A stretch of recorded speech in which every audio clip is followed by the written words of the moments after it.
Yeah, welcome to ArtCo Drones and Entertainment Wednesday night special, bi-monthly, actually bi-weekly. We're doing a show every other week that Johnny Drone Flyer or Fly Fish Fun Show isn't on. So we give you something to do when they're not on. So come on down and watch the show, and hopefully you'll find it enjoying. So tonight I invited James Tanner all the way from the Philippines to talk about drone rules in the Philippines and where he's been flying, and sort of give you guys a background of how we met. And so hopefully he could join us. He told me he's been having problems with his Skynet. And I don't know what, I guess he could use his PLDT, which is their local internet provider. But the problem with that, it's even slower than the Skynet. So hopefully he's got that resolved, and hopefully he remembers that it's on tonight or Thursday morning where he's at. So we're going to talk about a few things. Let me go check out the chat. We've got Brian, Waypoint, New England. Yes, it looks so, Brian. It looks like he stood me up again. So I did send a link to Dominic. Hopefully he could jump in.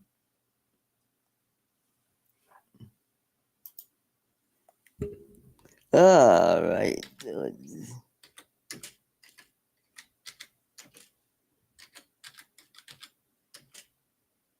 I'll see if Dominic could jump in.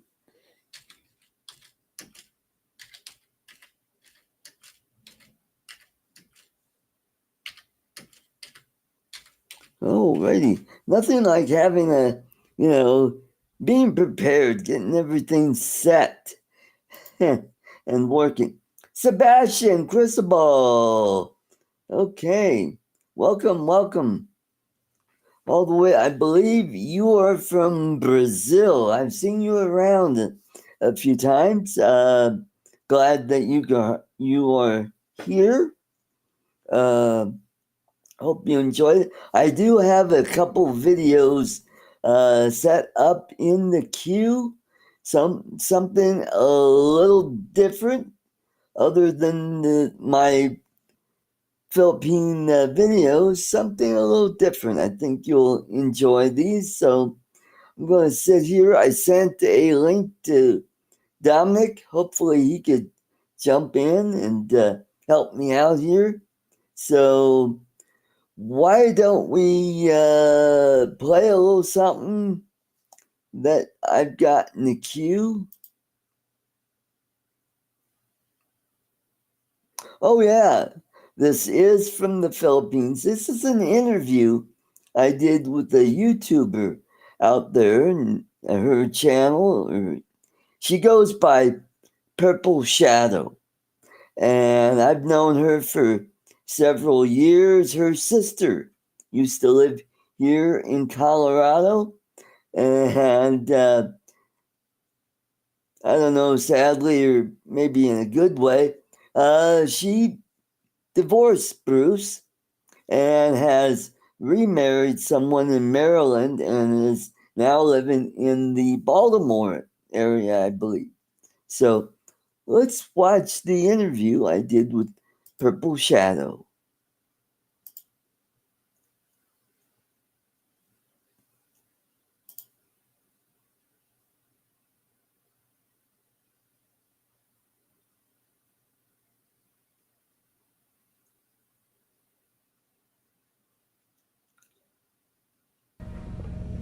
Welcome back to ArtCo Drone Solutions. We are here at Mactan, Cebu, and I'm here at the Appleton Hotel restaurant here, and I am here with the famous Purple Shadow.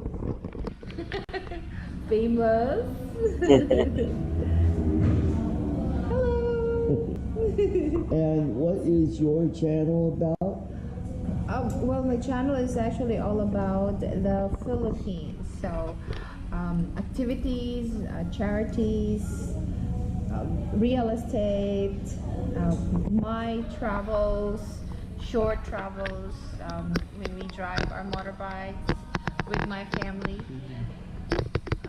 Yeah, charity program. We do feeding programs for children, and sometimes I give a tour to some places, the beautiful places here in Cebu.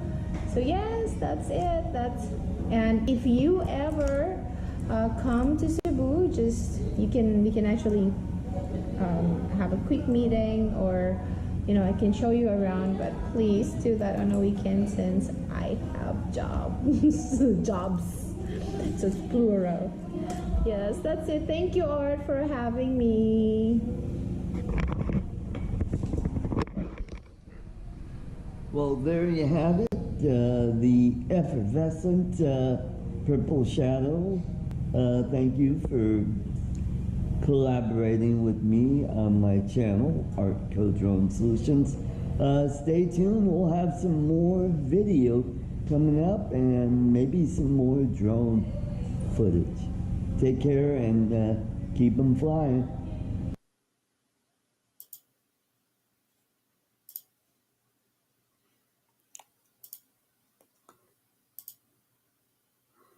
Alrighty, and we did go on a short little trip. She took me out to a place called 10,000 Roses, which is a place, kind of a romantic place. What it is, it's 10,000 artificial roses that light up at night, and it's beautiful. And if I can find those videos, I will pull them out and put them together and post them on my channel. Steve, who knows? He may be doing waffles right now because that's his favorite thing, waffles or pancakes. And we'll talk about his new purchase.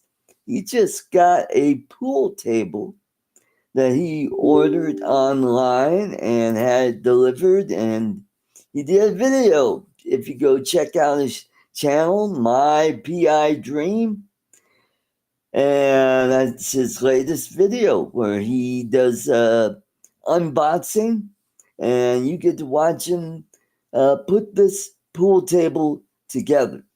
And it's a pretty good video. So he does a lot of how-to videos in the last several years. And how I met James was I went to the Philippines in February of 2017. And when I came back from my trip, I just loved it there. So I decided to find whatever videos I could. Oh, yes, I sent you a link, James.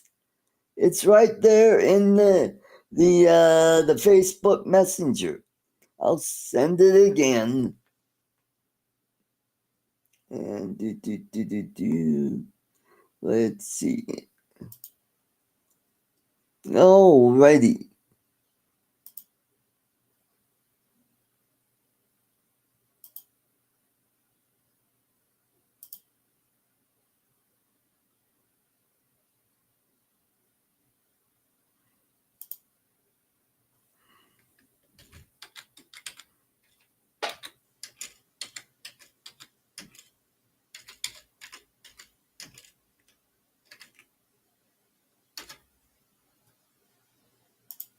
There we go, James. Ah, okay. Dominic says he's on the tram heading towards the bank. All right. Okay, I just sent you an email. It's in the email as well. So if it's not there, so James will be joining us momentarily. So he's probably finished up his waffles. So while we're waiting for James, I'll play you another video. This is something completely different. This is one of the last remaining drive-in theaters in the Denver metro area. It's the 88 Drive-In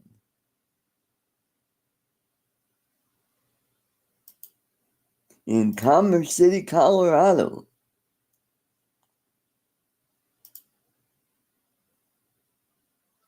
And I've muted the music so I won't get copyright strike. And this is with my Phantom 3. And yes, it was built in 1972.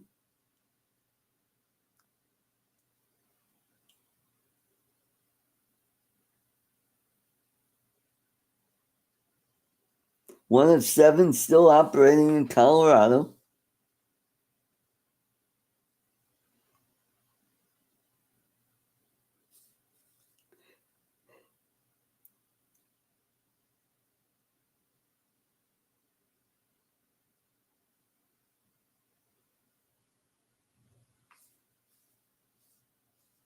Yes, it's owned by the Kovichar family. I've known the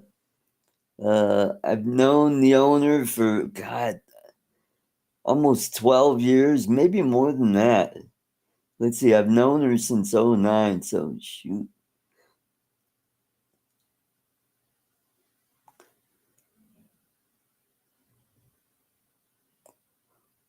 So giving you the tour of the place. It's not a really huge place. It's out in Commerce City, Colorado, which is northeast of downtown Denver.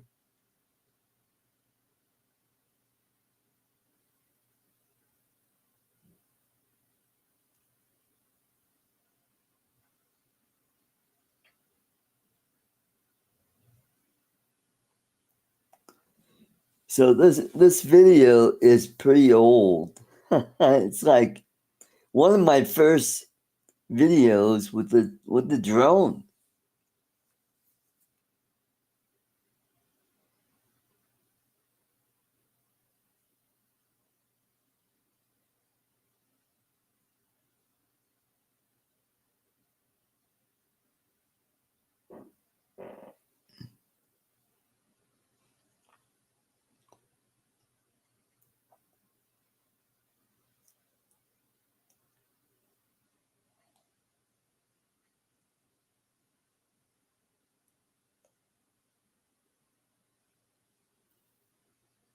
So back in the day when this place first opened, there was nothing out here.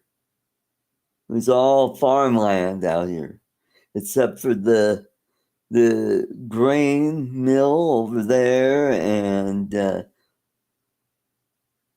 then you could see the refinery.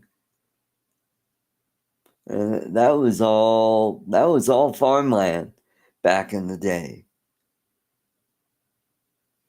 Mm-hmm.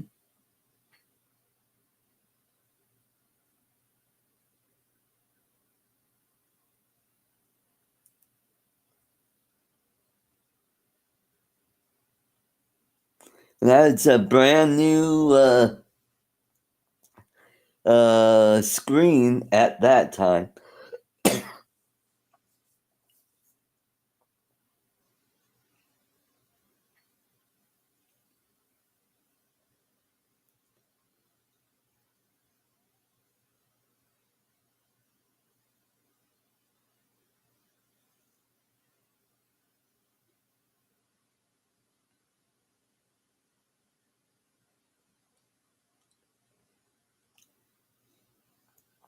Yeah.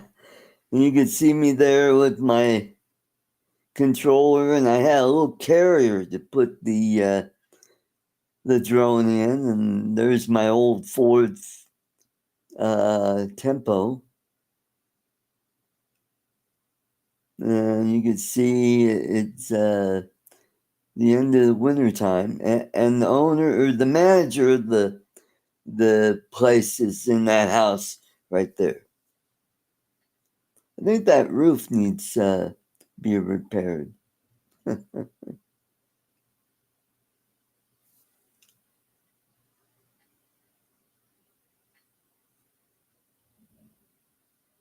So just give you a look at the back and how it's set up.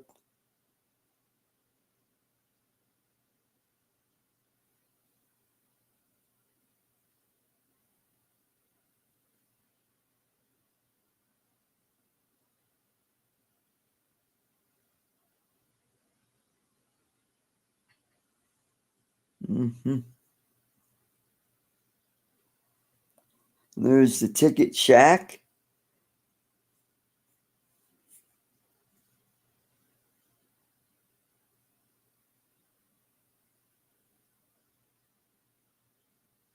You can see the drone, the shadowed drone.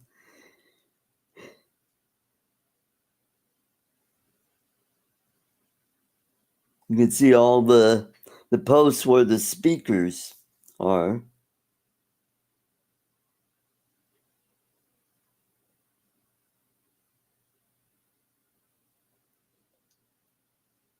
And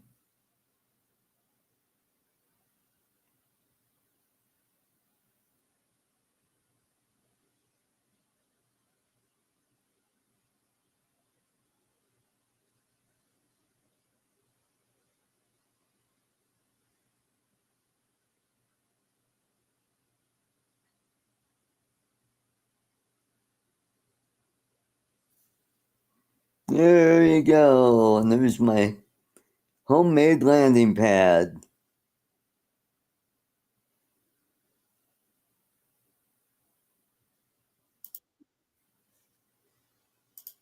Alrighty. So there you have it. Hope you guys enjoyed that one. And the man of the hour is here, all the way from Lipa City, Philippines. Let's welcome James Tanner. Welcome, welcome. Hey, hello, Art. How are you? I'm doing pretty good. Good to see you. I wasn't prepared. Yeah. I I got up this morning and I went to go take a shower, and then at the end of our shower we have the Echo show, and I said, oh, I think Thursday is it's Thursday my time. Thursday Right. is art show. I said try to drop in if I can. So I opened it up to start watching, and what do I see? Lo and behold, it says that I'm on your show today. I'm like, oh my god, I got my hair is still wet. I had to rush my shower. First cup of coffee of the day. How are you, Oh, Art? I'm doing pretty good. Did another 9+ hour day at work. Oh So my goodness. So, yeah. So I wanted to ask you something about the drone rules there in the Philippines. Well, Art, when I was showering, I heard you start talking about what your topics were going to be today. I heard you talk about that, and I am by no means any expert on any of the rules and regulations that they have over here. I need to get up to date, but what all I know is that they are moving forward towards enforcement of drone rules and regulations. Every now and then, I see in the news, I see something pop up, but I don't really know because from your visits here, the enforcement over here isn't nearly as strict as it is Hmm. in Western countries. Right, So people kind of people are aware, and the only places that you really have to be really concerned about it are really high density areas like Manila, real big right, cities and things like that. But for places like around here in Lipa, and nobody really talks about those rules and regulations. right. Uh, nobody really knows the rules and regulations. So I kind of do what I want to do around here. Nobody ever says anything to me. Occasionally, you'll go to some places because so many people are doing drones these days. And sometimes I'll go to like a resort or I'll go to a some type of a tourist destination, and occasionally there'll be a sign that will say no drones. Right. They don't want you inside there because they don't want you bothering other people who are going for the peace and the quiet and stuff like that. People don't Right. want to hear the buzzing and things like Right. that. I assume that's why they're doing it. But but as far as regulations and all goes, I don't really think there's a lot. I don't think there's a lot of enforcement right now at this point. So I was like, I'll give you for instance, like yesterday. Yesterday, I was requested to do a restaurant review. Hmm. I'm in the process of editing it right now. You'll probably see it this weekend. I did a restaurant review on a Mexican restaurant. We don't have any Mexican restaurants around Yeah, here. that's right. We do now. We do now, Oh, good. and it was excellent. The food was. Good. I actually I know the owner, and the owner Good. was the one that asked me to come down and do a review. But it's in a very high populated, extremely one of the most populated places in Lipa, and that's on that's Ayala Highway, JP Laurel Highway. I think that's the same road, Hmm. and it's just constant traffic and everything like that. And then you got all these, the power lines everywhere, and you got, Oh, you yeah. know, the conglomerate gobbledygook spaghetti Yep. of the internet wires that are, to be able to capture the front of this business, I had to drive right over the top in the very center of rush hour with all the vehicles running back and forth. And there's a transportation traffic officer right there, and I'm flying the drone right. Nobody said anything to me while I was Ah, doing that. Yeah, it was so nobody really says anything. But again, in places like some resorts, right. maybe for privacy concerns, maybe for noise concerns, stuff like that, there are some signs up around there. Well, I didn't have any problems at Kimbali Beach Resort where I Yeah. stayed. That was a couple of years ago. And the only time I had somebody tell me you can't fly drones here was at Palazzo Verde. I was flying around there. They got a great big sunflower field, and it's right next to. They have this. It's really a church, but it's where they have weddings and reunions and graduations.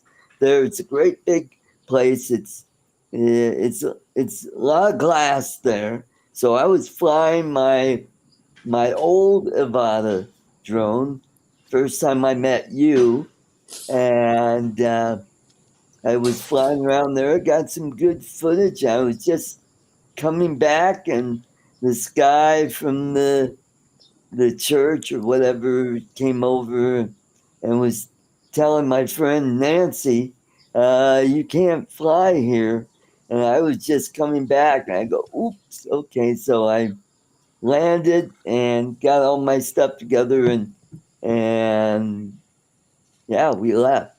So I do have a video up online about it, so it's a pretty interesting place. It's in oh, I forgot the town, but it's kind of in between you and Manila. Yeah. Well, they want places like that, the ones that put on wedding receptions and big events, stuff like that. Normally, they have professional drone like that. Hello. Dominic, you're a little noisy there. We could barely hear James, so That's uh okay. there. Okay, now I can hear James. I think he muted himself, which is good. Uh, Hey, Dominique, how are you? Long time no see. So anyway, those places like you were talking about that do wedding reception things like that, they normally have in-house videographers that bring the drone. That's that's extremely popular now. It's a must for anybody who does those kind of events is to include aerial videography in their capture of whatever the event is right now. Right. It's very, very, very popular over here. But what you might find in some of those places is they might say that only the authorized videographer Right. is allowed to do inside there. But you know what I find inside the Philippines? You talk with people, you talk with either the owners or the management and stuff like that, and they're so cool over here, and Yeah. they're like they'll like, oh yeah, okay, but if you want to do it, maybe go over in this area over here Right. or something like that. They're very accommodating over here. Right. Right. And let's see, where else did I? Oh, when I was in Cebu, we went to Irene and I and her friends. We went to several places. We went to Sorrel Gardens and videoed there, and then we went to Temple of Leah, which you gotta check that place out. I think you and Ness would really enjoy going there.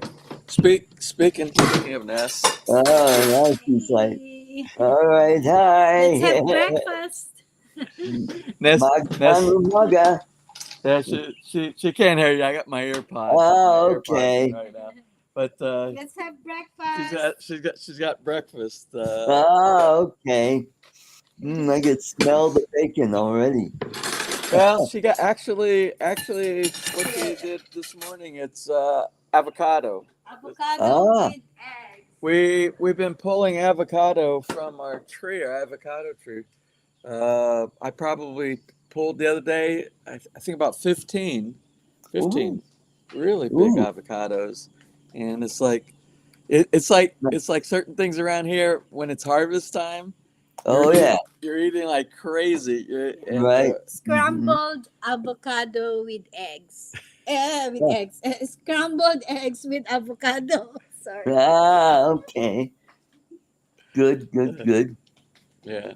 I went out yesterday and I got Baracco coffee beans. We ran out, and when we run out of coffee beans, it's like a panic mode around this house because we drink so much coffee, and I was shocked where we went down to Leaper Grill to pick up the coffee beans. We go there, and normally I pick up 2 kilos, and I have them in 400 or 500 gram bags so they stay fresh.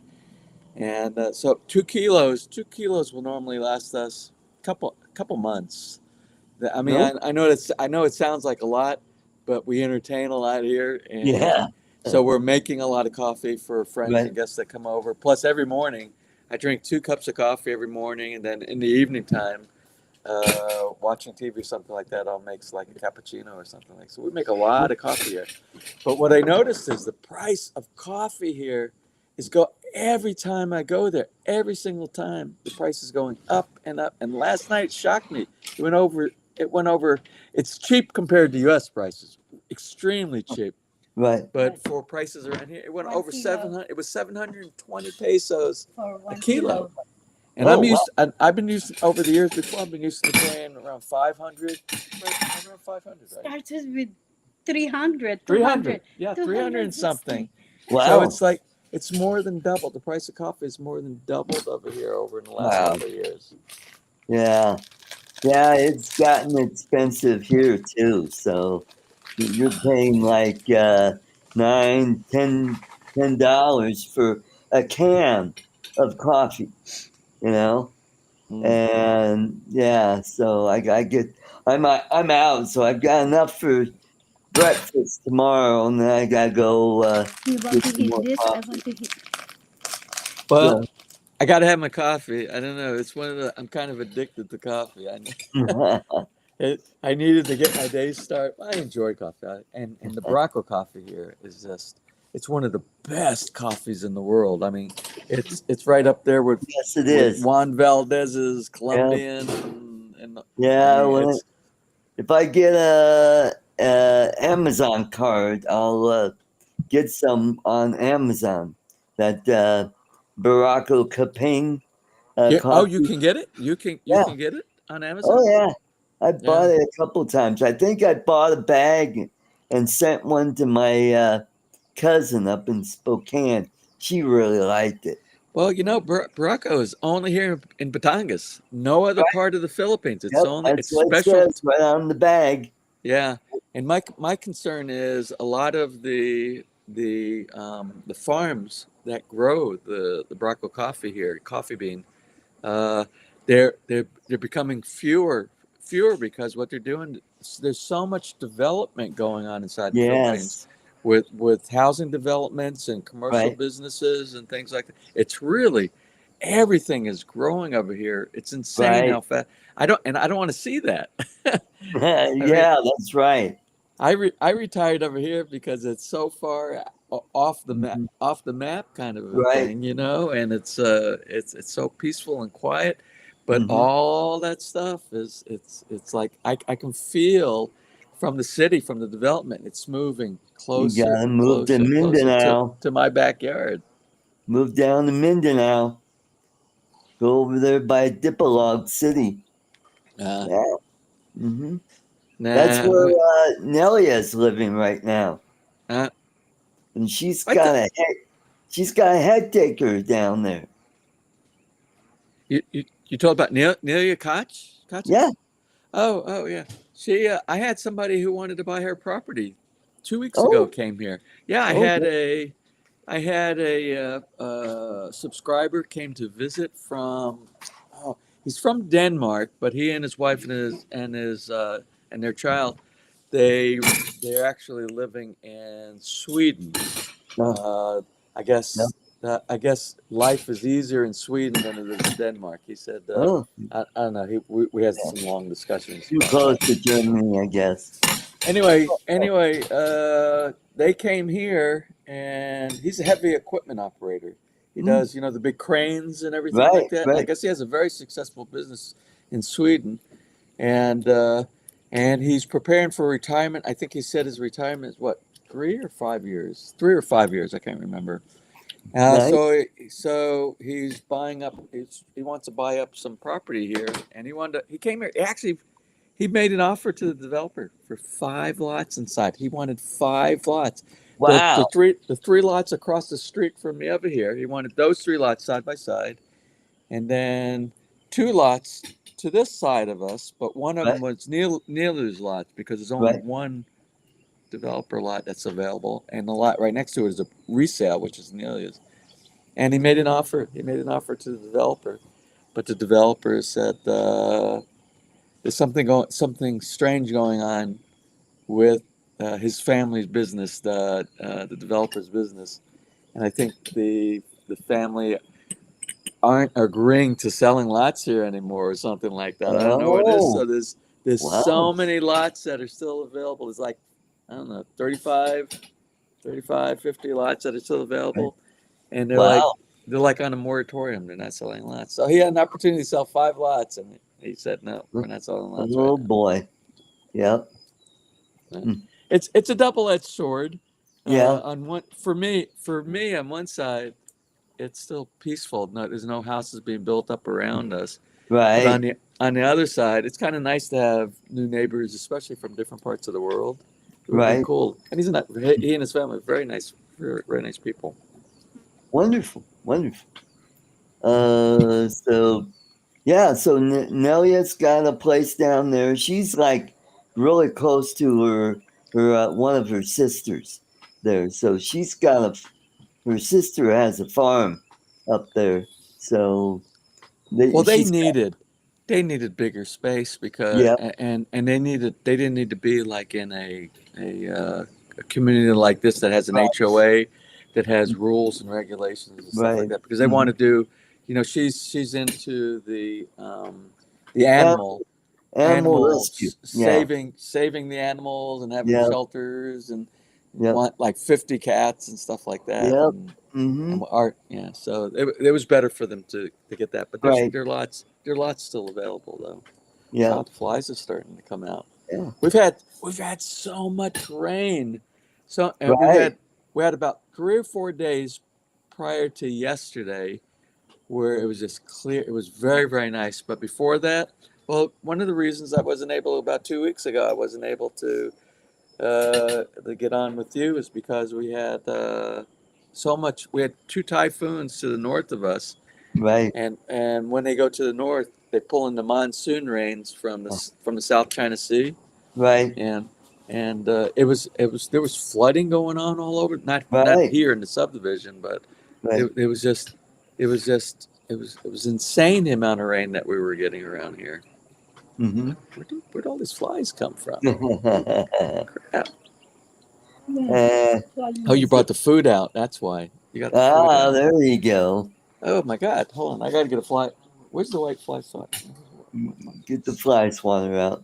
You know where the fly swatter is? So I watched your latest video, and Which one was that? you got a pool table. Oh yeah, billiard table. Yeah. Yeah. Oh, I'll put this thing on too. I got this cool thing here. Feel like this. It helps keep the flies away from your food. There you go. Oh, that's cool. Yeah. Hold on. Put this up here. There. Come on. There we go. Yeah, billiard table. I did a video because I wanted something for the man cave. Here, I'm gonna Right. put hi to everybody that's Yes, in the we've chat got a over good here. crowd tonight. We've got Yeah. Brad all the way from Virginia. We've got Brad, another Brad, Nana's Attic. He's out of New York. And we've got Michael, Cool Cat. He's out of England. And so is Steve Knowles. He's from England as well. And we got Brenda Sunstar and another England guy, Mark R. White, all the way from England. And we've got Brian, Waypoint, New England. And then we got Warren the Cure Show from Dayton, Ohio. And Yeah, I know, right? You got a bunch of new people. I recognize a few of the names inside here, but we got Droning with Jamie. Yep. wow. And let's see, Steve knows. Oh, we got Sebastian Cristobal. I think he's from Brazil, I believe, down in Sao Paulo. Wow. Yeah. Well, I'm gonna expand. So if somebody pops in with a question or something like that, let me know. I'm gonna make this full screen, and all I get to see is I just get There to you see. go. Yeah, I get to see you. So my Mhm.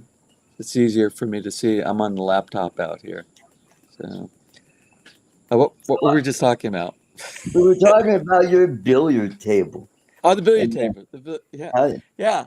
So I'm kind of I want to expand the man cave right. toys that we have down in there.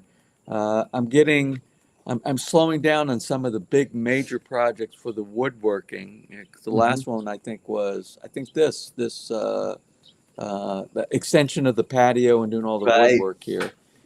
So what I done was I cleaned up the basement and the old generator room. I moved a lot of the heavy machining, woodworking tools inside there. So it opened up that space down there. And I always wanted a billiard table. You know, since I was a little kid playing billiards with my dad. Right. So I said, let's go ahead and do that and expand some of the things that we do on SNL here. And so I went online. I didn't realize billiard tables are as expensive as they are. Yeah. But of course, the first thing I looked at, I went on Google and it sent me to the U.S. and I'm looking at prices inside the U.S. I said, oh, why don't I check out? Because a lot of the stuff that you buy in the U.S. come from China. So, you know, we bought stuff from Alibaba before, where we bought Right. tables before. We bought a lot of stuff from Alibaba. Mhm. So I went and looked, and that's direct from the manufacturer. So, so we, so I looked there, and then I saw the prices inside there, and I started talking. I'm thinking, you know, I don't really need it's the basement. It's exposed to you know, the outdoor and it's humid and everything around here. So I said, I don't need a real expensive thing, just something to Right. knock the balls around and all down there. Mm-hmm. So I was surprised at some of the how inexpensive it was for the kits, the billiard table kits, Right. and you can see the I bought a billiard table for $620 plus shipping, Wow. That's and pretty good. the shipping was not that expensive at all. It wasn't expensive at all. And Cool. then I had very low expectations for Right. for for a $620 billiard table. But when it came and I looked at it, I'm like, oh, this is. I was really pleasantly surprised. It was actually it was good quality material, even though one of the items was broken inside there, and they're going to Right. send me I saw that. Yeah. they're going to send me a replacement part for that. They should be shipping that out in about a week. But I put it together and it's solid, and it came with marble slabs, 3 marble slabs that go inside there. Mm-hmm. Because a lot of I for $620, I was really expecting to get MDF for a tabletop, you know, because that they're real big pushing MDF these days. And I said I don't want MDF, especially with the humidity that we have here inside the Philippines. Right. And Yeah. they said, yeah, well, we also offer marble. Some places offer slate, but when you go to the slate prices, then you're talking expensive $6,000, $8,000 US dollar Right. tables. But for the marble, I got this for that price, and Yeah. I really The can't tell marble. when you tap on it and you drop a ball on it. It really doesn't feel any different Mm-hmm. between slate and marble inside there. So yeah, I'm really happy with that, and Good. we'll probably kind of break it in this coming weekend, this Saturday night during our SNL Villa Feliz. We'll probably get the guys down there. We do the like cigar night, and Right. and we'll probably go down there and move from this area right here down into the basement. And Chase enjoy all some the drinks. girls out. Well, the girls kind of hang out. They hang out inside the dining room, kitchen area. And then Well, Michael Cool Cat, he wants to know what's your RC flying experience. Now, when I first started watching you, you were flying the Phantom 4 Pro, was it? Phantom 4 Pro Plus or something like that. Yeah, I still have Yeah. it, but it did. I went to that site. Some guy, I think in Australia, has one of these where they hack. They hack into into the firmware. They do their own firmware inside there, Right. and Mm-hmm. then you're able to do different type of configurations, and you don't have to. It's not locked down like what DJ. And ever since I did that, that drone has never been the same. And I wasn't able to. According to them, you're able to revert easily back to the stock DJI firmware, but I was never able to do that. So that one is sitting to the side. Mm-hmm. It's just basically inoperable right now. Right. And then I have the DJI Phantom, not the Phantom, the DJI Air 2, Air Air 2, 2S, Air Air 2S. 2, Air 2S, and I love that. That's what I Yeah. fly. That's what I fly now. But remember, I also have a problem with that one, and that's Right. with it's not the Air 2S itself. Right. It's the smart controller. Right. I separately purchased the smart controller, and when it was working fine, that combination, the Yeah. Air 2S and the smart controller, it is phenomenal. I mean, Right. but then I had an issue with the smart controller won't connect to Wi-Fi. It's not recognizing the hardware Wi-Fi device inside the controller itself. And you have to have that because it reaches back to the Satellite. the Yeah, mothership, the GPS. and it confirms your registration if they have to do any updates and everything like Right. that. And if you can't connect, it actually restricts you to only about 50 feet flying from, and very limited. And I reached out to the DJI Authorized Service Center in Manila, And they said, yeah, you need to send that in. You need to bring it up to us. Right. And if so, I still have to do that. I don't really like You driving in still Manila. have to do I get still, it yeah, yeah. done. Get it I need to get done. it done. I need to get it And done. be, next time you're up that way, maybe you're going to Baguio and just drop in and say, "Hey, let's fix this." Yeah, Or well, I have two. I have two things I need to go. I two service related items I need to go to Manila, and they're both for. One is I have a Bose front of house PA system. I have dual ones that we use in our man cave sound studio down in the right. basement. And one of them is bad. It'll come on, and after about 30 seconds, it just shuts down. It shuts Oh, down. So I need to get that fixed, and they're both very close to each other. They're around the Makati area, the authorized service oh, centers. okay. The one for Bose and the one for Mhm. DJI. Um, and I don't think it'll cost a lot because I think DJI is pretty good about their repair of their stuff. They said one of the things the guy told me was if he can't fix it, it has to go off to I don't know Singapore, Malaysia, Yeah, wherever DJI's yeah. main. Shenzhen is their And main then place. I would have to pay for I just have to pay for the shipping for them Oh, to send it out to that one. And okay. so Cool. I'm confident that they'll take care of the problem. And Oh, so yeah. You don't have to deal with the problems we're having here in the States, where we can't get any of the new DJI stuff here in the United States for why's some that? reason. I think it has something to do with customs. They're holding up a lot of DJI stuff until they get things sorted out, because we've been having some issues with there are a lot of people in DC that are all worried about, they're going to steal our data and stuff, and Uh, security and all that stuff.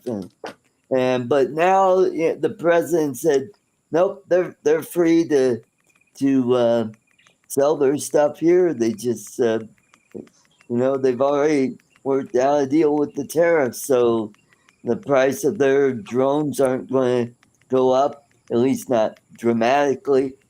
But yeah, so hopefully they could get the customs thing straightened out, and they could start getting items. You could go to Canada or go to, like Korea and get it. But the yeah. problem is, if you do that, they won't honor the carriage fresh. And, Well, I don't want to get political. You have your political show that discusses yeah, topics like that. But what I will say is I think Americans are going to get the short end of the deal on all this tariff stuff. That's just my opinion. In my mm, opinion, because I order stuff all the time from China, and what I do is I compare what my prices are, especially on Amazon. I order a lot on Amazon, right.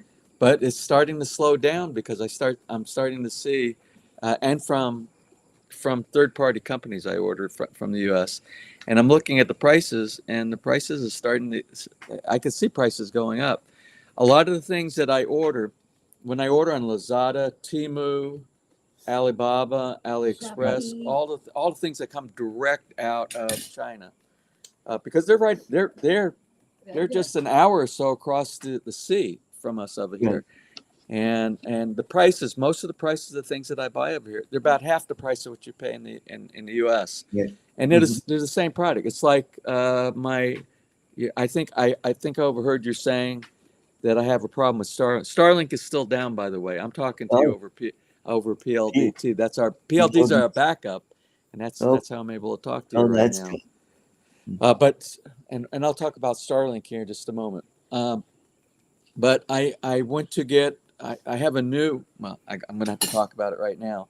Starlink is sending me a Gen 3 system to replace the Gen 2 that failed. And Oh, the Gen 3, the router it's mounted horizontally. It's wide. It's not tall. The Gen 2 is tall. So I have to have my Gen 2 is built into. Remember, I did a video on a Right, I remember. waterproof enclosure Hmm. for all the electronics for the Starlink system. And then, but this whole one, it's a different platform, or the design is different. It's basically they went this way, but they went wider also. So I can't even turn. It won't fit in the enclosure anymore. So I had to Uh, order. Long story shortened right here. I had to order an adapter, a wall mount adapter.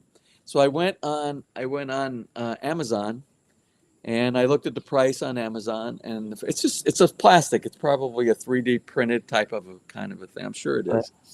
And on Amazon, it's $60. And I went on Lazada, the exact same one from the exact same company out of China. It's $30. So it's half the price. It's half the price than what you're paying for inside the U.S. I'll give you another example of cost bloating that you're seeing in the U.S. And it doesn't have to be that way. It's Starlink itself. It's Starlink. Starlink, I think for those in the chat, I don't know if anybody has Starlink in the chat, but I think the subscription prices for Starlink that Musk is charging you inside the U.S. is like, I think the basic cost is like about $120 a month for subscription cost.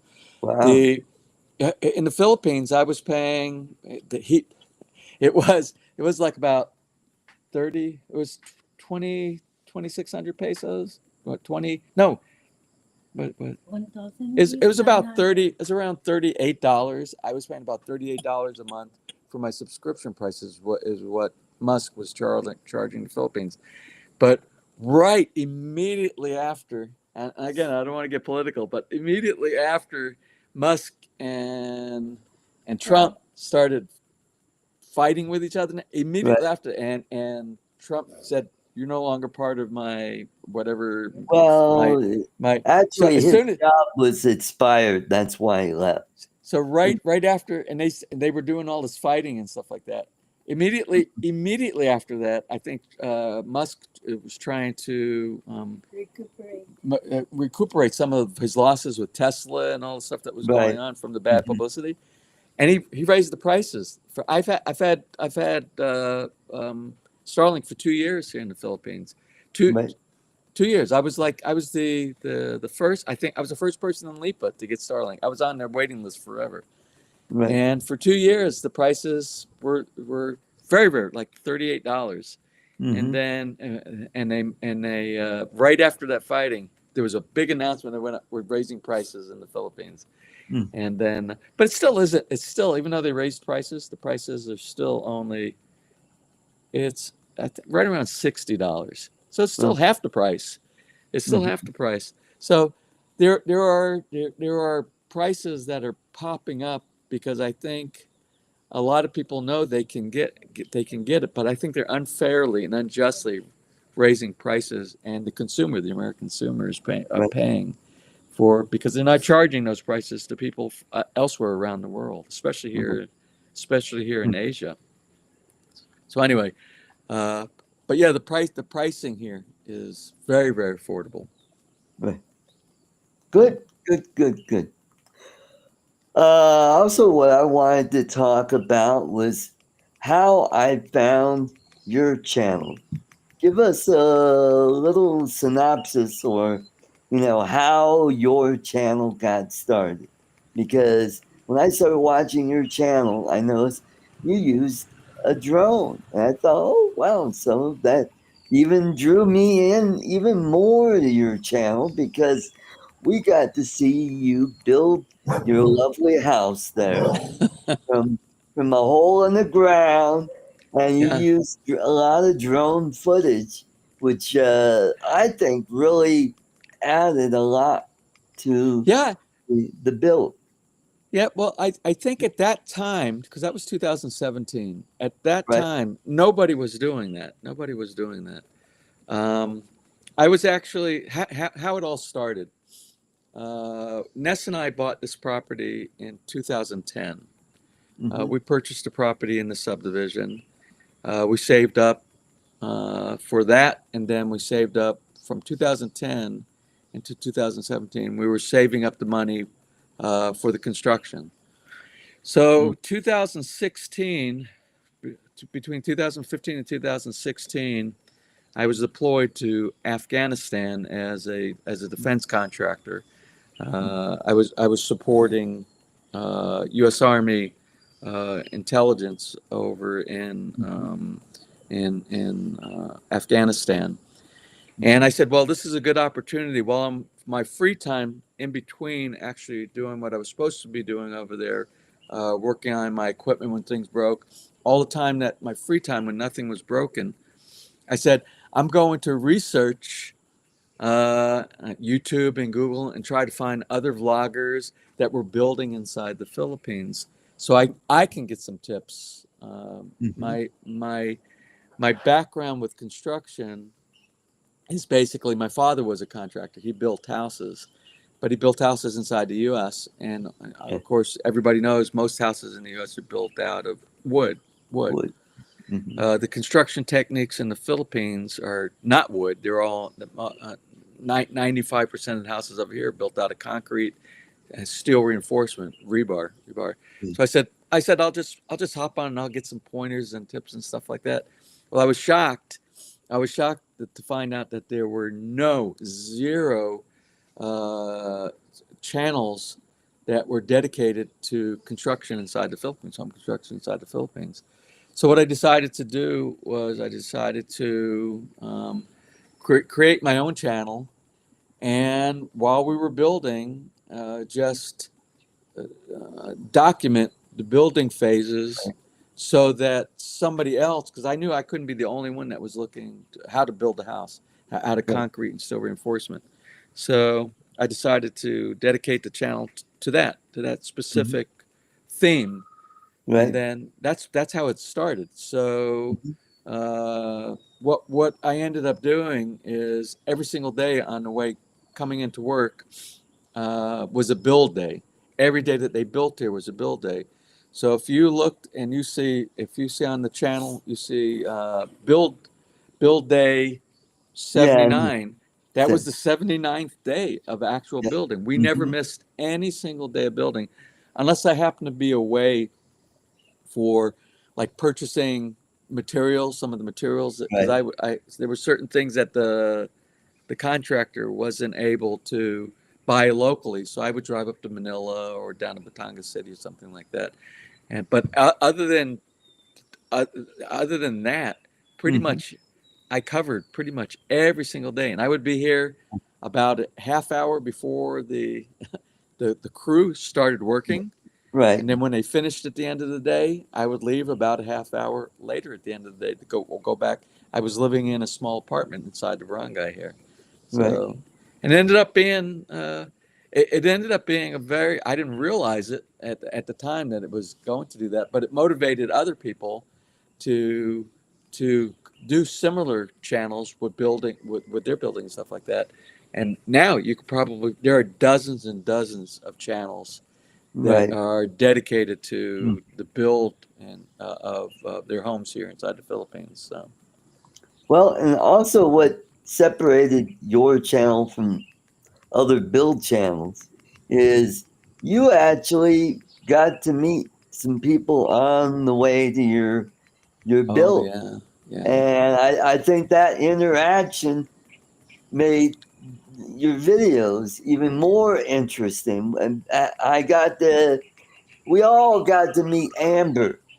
You know, little Amber, she was just 2-year-old. Now she's what, 12? She's probably around 12. Yeah.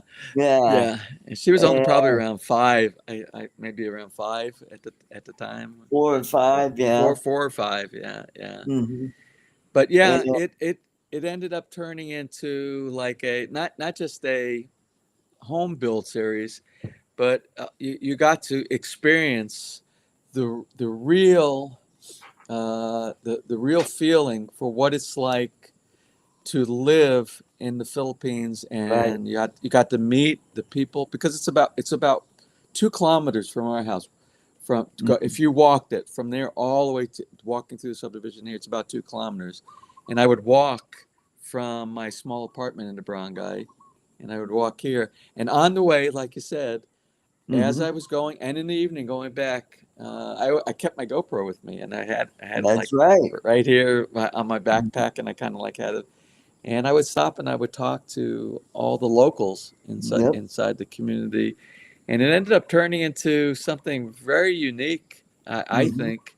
And the and it was an experience. It was an experience to allow everybody to be part of a very small barangay, and it got the essence. It really gave the real essence of what it's like to live inside the Philippines. So yeah, I didn't plan it that way, Right.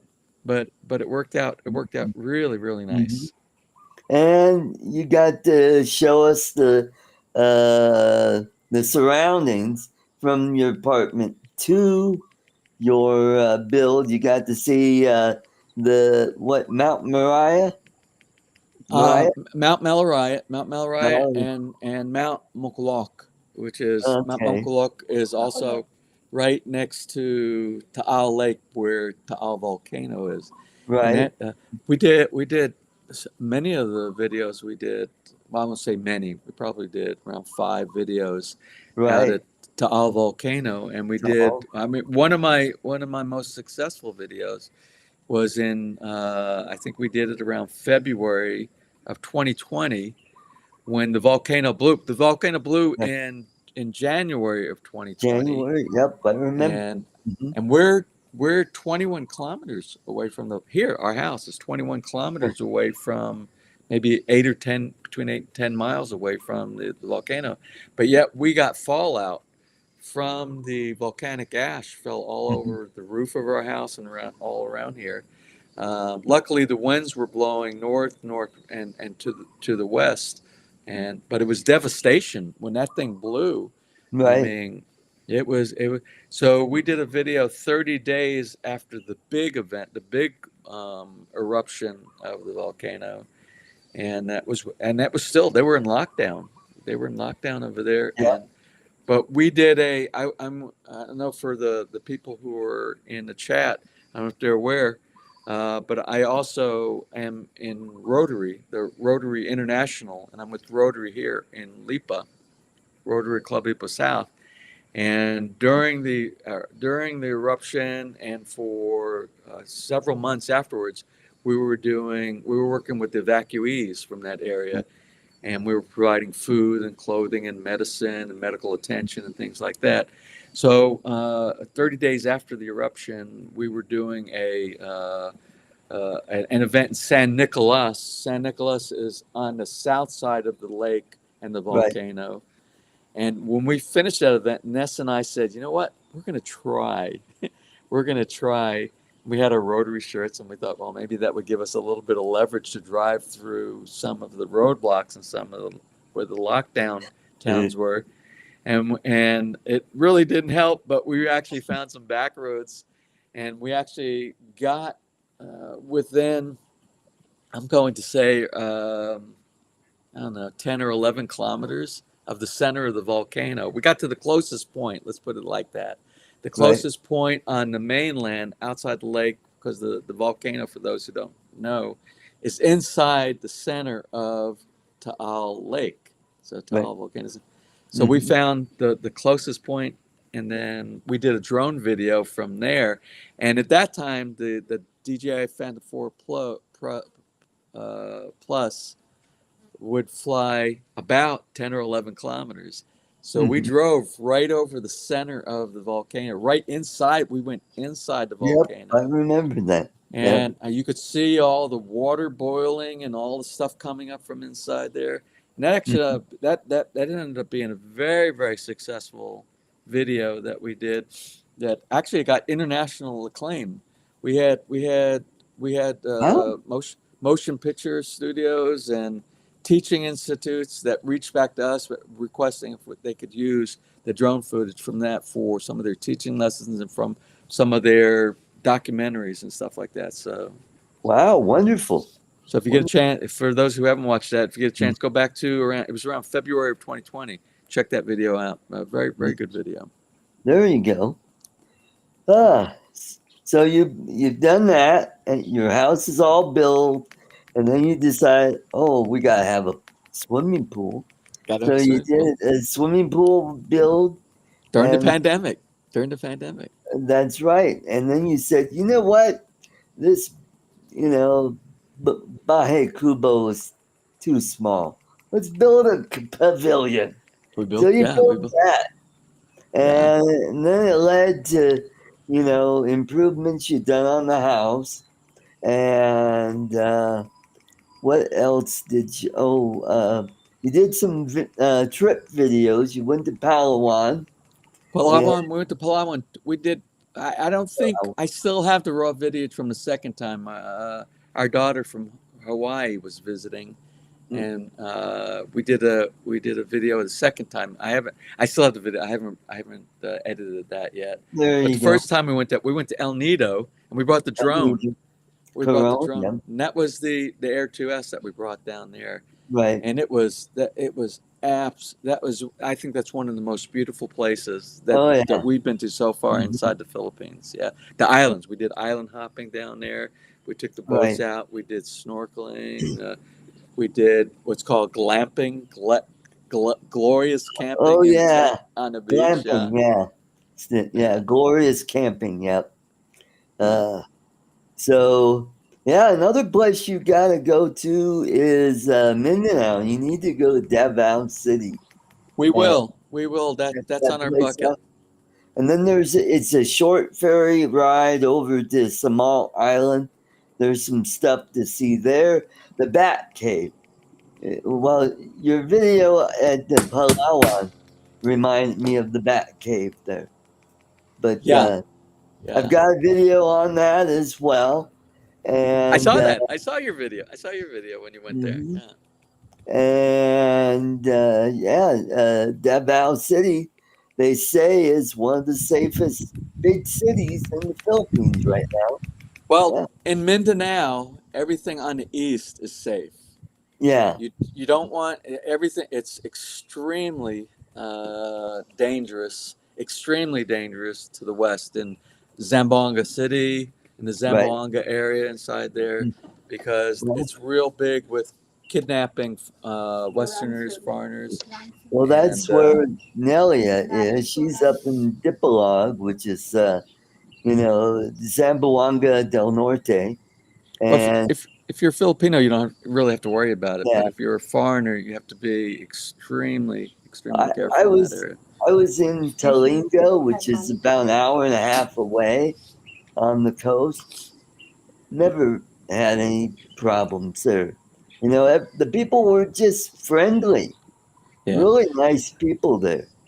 we're And friendly. They're friendly everywhere here inside the oh, Philippines. and Maybe not so much in Manila.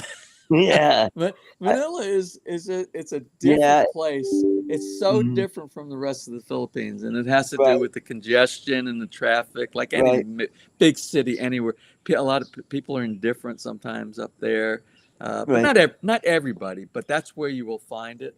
But you get out of the big city, no matter where you go. Every place that we've ever been here, right, it's like it's just it's a great it's a very wonderful place.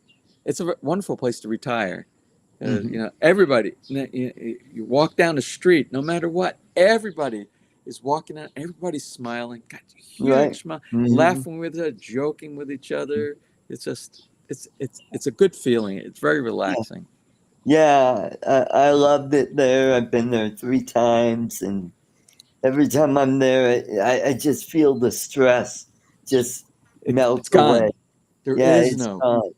Yep. there is no stress. hmm Yeah.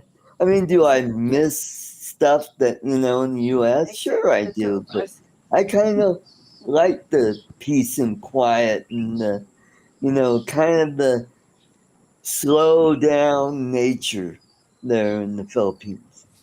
Yeah, I have to make an observation because a lot of times foreigners will come over, expats will come over here, and I hear a lot of people say from foreigners, they'll like, "Oh, why can't why can't it be more like this?" Basically saying, You know, Yeah. like what we do in the U.S. Why Hmm. can't they do this like we do in the U.S.? Why can't they do that? Well, what makes it so special over here is they Hmm. don't do it like that. They the simplicity that they have over here, Hmm. and I don't want anybody to try to make this like the U.S. Right. because uh, you know, not to say. I mean, I love my home country, Hmm. but there are certain things that we do, a certain way we approach things over there, certain attitudes that we have inside the U.S. that the attitudes they're not like that over here, and I don't want the people to change to some of those type of attitudes. Right. Let me give an example. Somebody said to me one time, "Oh, what the wage? Why don't they increase the wages to the people over here?" And that it's a shame that they don't have like labor unions and all these kind of things like we do inside the U.S. But the thing is, that same person, and I approached that person, and I said, you know what? You're here retired, and you're enjoying the same benefits that all the people that are lower income levels here are getting to enjoy. When I'm talking about hospitalization, dental, Hmm. the cost of food, the cost of restaurants and stuff like that, and it's all relationable. And if you were to if Hmm. these people's prices were to go up and stuff like that, but there's a very wide gap between the poor and the rich in the Yes, Philippines. that's true. There really isn't a middle class over here. So Hmm. if you were to come inside here, and if you were to say with that that thought process, and say, oh, wages need to go, wages get well, that's going to separate it even more for the people Hmm. who don't make, and they're going to struggle even more inside here. And Right. again, you really don't want that to happen. You want everybody to be able to benefit from the Hmm. lower costs and things like that. So you really don't want Right. you don't really don't want to inflate Hmm. the income levels and stuff like that, because there's just so many people who have non-technical jobs over here.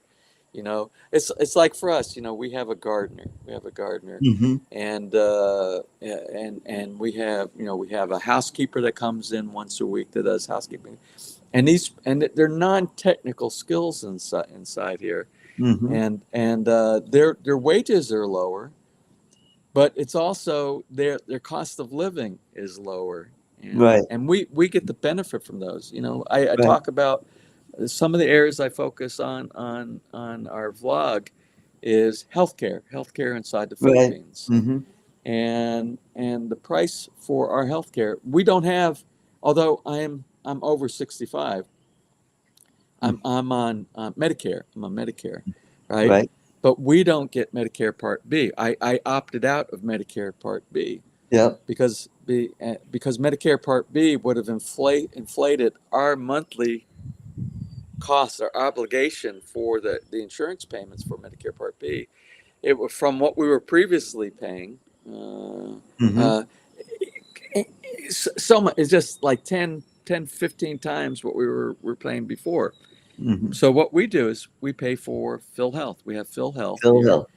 Hmm. That combined with the low cost of medical care over here Hmm. is much better for us. We save much more money Hmm. than we would if we were paying for the insurance premiums that we would have inside the United States. So basically, we self-insure over here. Right. So we don't pay those insurance. We have that extra amount of money that's inside of our bank account.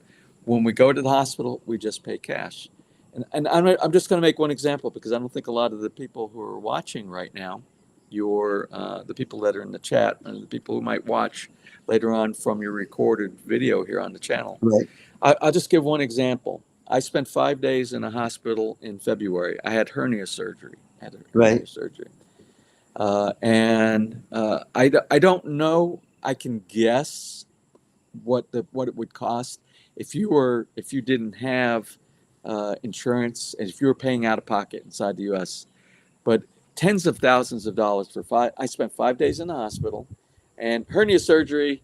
I think it's probably like outpatient in the U.S. or maybe 1 day in the hospital, 1 day in the hospital. Right. But the Philippines does like they do in many Asian companies, whether you're having a baby, whether you're having some minor surgeries, they keep you in the hospital to make sure that you have no complications before they send you home. They're very, Right. very good about that. Right.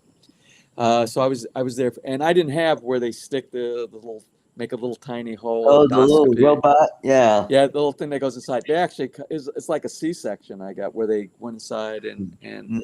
and they did my hernia operation. But anyway, let's get back to the numbers. 5 days in the hospital, private room. I had two surgeons. There was a visiting surgeon from Manila. The second chief of surgery from Manila was down here that assisted with Mhm. my urologist. All my pain medication for the 5 day stay inside there, the antibiotics, the nurses, everything like that. So I spent 5 days in hospital. My total, and I paid cash when we checked out. My total out of pocket expenses was just over 1,900 US dollars, less than $2,000 out of pocket, right? Wow. So I can't imagine what it would have costed, but I know it's probably Yeah, it'd be 30, between 40. 10 to 30,000 for Yeah. $30,000 Yeah. for what I received inside here.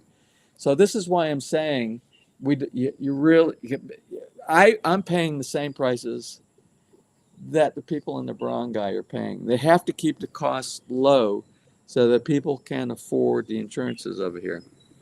So for those who say they want it more like whatever home country they think Right. that they should be doing things like that, I disagree. I disagree with that ideology and philosophy. So and that's not the only time. I've been in the hospital twice. I went there for kidney stones. My wife has been inside the hospital here before, Right. and it wasn't. I Oh, can't say don't it was forget just that your one incident. dengue. You had What's that? dengue. I had You had dengue. dengue. Yeah. Yeah, I had dengue. But I didn't go to the hospital for that because they really can't do anything. For those Uh, for those of you who don't know what dengue is, dengue is mosquito borne. You get bit by a mosquito, and it's an illness that you have inside here, and it's pretty much debilitating. yeah. And people die from dengue over Yeah. here. Hmm. But it's basically about a week, 5 to 7 days, and you're lethargic. You can't move. You don't want to eat. Hmm. Basically, you can't hardly get out of bed for about 3 days. Uh, And I had that, but hmm. that there really wasn't that. You just stay hydrated, Yeah. just keep staying That's hydrated, stuff like that. But I have a feeling that I don't know if it's documented or not, but I think when you get bit by the mosquito and you get dengue over here, I honestly believe it builds up when you had the the illness. I think it builds up an immunity inside your body because uh-huh. I get bit by mosquitoes here all the time, Right. and luckily, I haven't had a reoccurrence of that illness. So Michael says it's a parasitic infection. that's what it is. Yeah, yeah, Yeah. from the Yeah. mosquito. It's very well. The problem we have here in the States, we have West Nile. West Nile. And I would say there's similarities as far as the yeah, symptoms. my friend Rick Enstrom, he got it. God, it'll be 2 years ago that they got it, and he almost died a couple times. And he Well, thinks you what happened. feel like you're gonna die. Art, you Oh feel. I yeah, was, asking us. I was giving her my bank account numbers. I was giving her all my to all access your all my. passwords and Yeah, yeah, I'm like, yeah, I don't know if I'm gonna survive yeah. this. That's how Well, I felt. Rick is still in a wheelchair now, and he's slowly but surely building up strength, and Uh, hopefully he'll be able to walk again because yeah. uh, about 10 or more years ago, a friend of ours got West Nile, and he's almost fully recovered. He's not quite back to 100%, but he's about 95% back. He's he's walking, but he needs a cane to walk around. And It's. I think it, West Nile. I think West Nile is probably worse. yeah, uh, it I've is. heard. I don't. I'm not. I'm not an expert by any means, but I've heard some really bad things from about the It West Nile virus. attacks the central nervous system, Yeah. and that's where it really gets, dangerous because it affects your respiratory and your heart.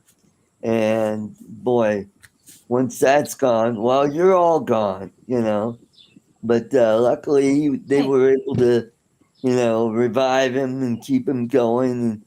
And he was at Craig Rehabilitation Hospital here for, I guess, 2 or 3 weeks. And now his bedroom is in his living room right now because he's got a hospital bed and he's got an electric wheelchair that tilts back every few minutes to kind of Wow. change the equilibrium and get the blood flowing to the upper part of his body.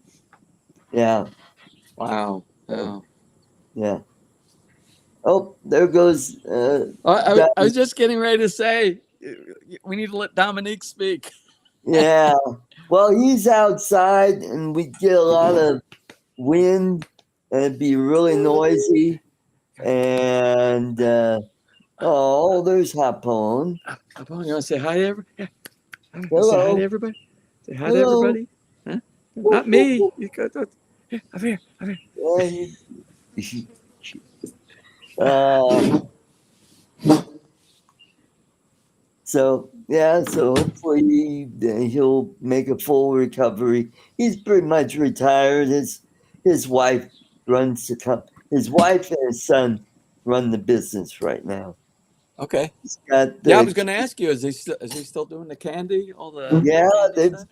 got I think 3 stores in Denver area, and they've just opened up a couple more on the west slope. They've got one in Fruita, Colorado, which is south of Grand Junction, and Grand Junction is where the factory is, where they make it. And I think they've got one up in Rifle, Colorado, which is a little bit north and west of Grand Junction. So, and Well, now they sell their stuff online. You could go to their store, or you can go to eBay, or not eBay, Amazon to buy it. So, and then well, for Christmas, he goes to one of the main malls at this south end of Denver. It's a big mall. They have a kiosk there and sell a lot of their candy there. Cool Cat one. He said I was wrong. The kind of West Nile and dengue fever are not parasitic, and of themselves they are viruses. Well, here how about I highlight it? For some reason, it's not showing on my screen here. well, I don't see. I got the screen full size, and it only Ah, shows it only shows us. So I don't have. That's why I'm relying on you. If somebody has okay. a question or something like It that, just says proliferate contained in the gut of the mosquito. Okay, so it's not really a parasite, but it's a virus. yeah. Yes, that's why it's called the West Nile virus, not the West Nile parasite. Yeah. Mm-hmm. So We're staying busy here. good, good. After I got the billiard table assembled, and I've been working on. Remember, I did a video on the golf cart that I got Right, from right. Alibaba, Uh huh. and I'm doing some updates to that.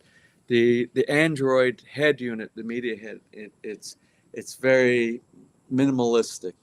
Uh, So and it comes with these two on the console. There's just two little tiny speakers, little I think they're Oh, 3 watt 3 speakers, watts. and Yeah, it's the sound is just absolutely horrible. yeah. So I wish I would have documented it. It's almost done. I'm waiting on some speaker mounts that I ordered on Amazon. Mhm. But I've upgraded the stereo inside there. So yesterday I replaced the little 3 watt speakers with 80 watt speakers. Oh boy. They're I don't remember that. I got them on Amazon also. And then I got the rear speaker. The front ones are 4-inch speakers. The rear speakers are 6.5-inch speakers, and the ones in the back are like made by Pile. The Right. ones in the front, they're all marine speakers. They're made for Mhm. boats and stuff like the RVs, outdoor. And then I put an amp. I have an amp, and I put a subwoofer for the not to play boombox kind of stuff, Right. but to get the lower end, because when you got these little tiny speakers, you can't hear basically zero bass. So where you just bring it up to where it sounds like a regular, like a speaker inside a house, where you can hear the low end along with. So I'm in the process of doing all the wiring. I have a power converter, DC to DC power converter that goes from 48 volts to 12 volts to provide the power for the system. Mhm. So I really wish I would have done, because it's a very, very nice clean install with all the fiberglass mesh that protects all the cabling and everything like that. Maybe I'll just do a brief after it's completed if if it works. That's the key thing, if it works, and then and I'll just show the final install of that project inside there. I also got the enclosure cover for the golf cart. Right. So for inclement weather. I'm in the process Got of the plastic tarp on both the sides, so the it's got the see-through, the see-through, like the windows that they right. roll down and stuff like that. Mhm. But it's the the the style that I bought. I'm not real happy with it, because a lot of the other ones, my friend Eddie, who coincidentally purchased the same golf cart from the same company over at Alibaba. Mhm. He has one. All his windows roll up. His front window rolls up. The back window rolls up. The side, everything, the side with the doors and everything, they roll up. So in good weather, it's basically just sitting on the top, and the top covers up all the rolled up area inside, so you don't see it. Looks really nice. But the one that I bought, it came in. I thought it was the same, but the sides don't roll up and conceal, so they have to stay down all the time. And I wasn't really happy with that. And so I'm going to do a little mod on because everything is just kind of tied with like Velcro straps and things like that. Velcro, yeah. Yeah, and I think what I did was I ordered some stainless steel rivets and a special adapter to do, like if you have a boat cover or something, and they got the little snaps. Oh yeah, you got the snaps, yeah. They have the snaps. So the snaps came in. The stainless steel rivets came in to conceal. There's a special device you have to your rivet machine, your rivet gun. Yeah. And to where it embeds it and makes it even tighter than a regular rivet gun. So I ordered that. So that's a project that I got coming up to complete that. Again, I don't know if maybe I'll show the end results of that. I don't know if I'll show the actual process on that. It's becoming so busy with projects here. I've been really neglecting making these DIY projects, because it literally takes more time to set up the camera, to do it properly. Right.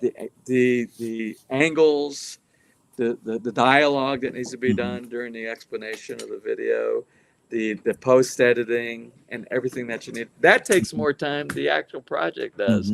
So I'm like, sometimes I get impatient. I want to get this project done, and I just go and I do the project, and I don't capture it. Well, Andrew wanted to know about the hurricane pattern this year. I don't know if he's talking about the typhoon typhoon the patterns here. typhoons, or I Same. don't know if he's talking about the Philippines. He knows you're from South Carolina. Well, yeah, I know Andrew. Andrew, he used to be very active and vocal in the chat, and when I Right. would He used to is join you tonight. when you used to be on Saturday. I Right. remember. Yeah. Well, I'm still on Saturdays. I have this show because one of the other channels, Live for Fun show, they changed it to where they're only on every other month or every other week. So I do every other week. You know, this is kind of back to, you know, what I used to do. It's just a one-on-one interview. Yeah. You know, back in the day, I still have that video of our first meetup. That was like 7, 8 years ago when I had you on, and the internet was terrible, and oh boy. Well, I liked when you were on. You used to be on Saturday night, which was Sunday morning for me, because Sunday Yeah, morning was when that's is waffle Sunday. You know. right. I still And do Saturday. and that was easier for me to get during the week here, even though I'm retired and every day is really Sunday. Well, it But used to be on Friday. I used to have it on Friday, and no, I do. Yeah, it was Saturday night for no, that's right. I'm on Fridays now. I used to be on Saturday, and I moved it your to original Friday. was your original was Saturday nights, which was Sunday morning for us, Right, and that right. was and it was at a later time. It was like I don't know, maybe for us it was like maybe I think it was or 6 o'clock here. Or, yeah, it'd be. It it was was a like 8 or 7 or 9 8 o'clock. o'clock. Yeah. Yeah. So it was easier. That for me, it was much easier for me Mm, to jump in because I got up, I slept in a little bit on Sunday morning. We had right. our breakfast, and I would come in, and we would actually watch you while we were eating our breakfast. And Uh, then after I got done eating the breakfast, I would join in with the group. And you had Bill in there, you had well, Dominique, you had Bill is now on Saturday. Used to be uh, on Sunday, but he took my spot on Saturday. well, I jumped in on Bill's show before. Yeah. I mean, so because it was convenient for me for my Sunday mornings. Right. But then you moved to like Friday, like you said, which was Saturday morning for me. Yes. And we're real busy. Saturday mornings Right. are really busy because we get up and we're normally I have projects, and also we're setting up Saturday. We're setting up for SNL Village Feliz, our get together. Every Saturday here, we do our open gate, and the neighbors, and just people just kind of dropping from everywhere here. Right. And then you move to this crazy. What is today? Today is Wednesday. Thursday. Thursday here, Wednesday your time, and I'm like, it's like I can't keep up with your. Well, James, I gotta get going. Normally, this is just an hour show, and we've done an hour and a half. And Bill Thomas' show is it just started. He's Coast to Coast Drones, and tonight is drone therapy. So, I'm gonna shut down this show, and maybe we could talk a little bit after I shut down here. I want to thank everybody in the chat for coming. Michael, Cool Cat, Andrew, good to see you. Brenda, she went home. And Mark R. White and everybody else. I want to thank you all for coming. Don't forget, my political show is tomorrow night with Lloyd and Charles. So you'll get to hear about all these, legislators from Texas fleeing the state. We'll talk about that tomorrow. So, and some more political stuff. So take care. And my Friday night show, and then Bill's show on Bill Ronayne, Uncle Bill, on Saturday. Take care, everybody. Good night.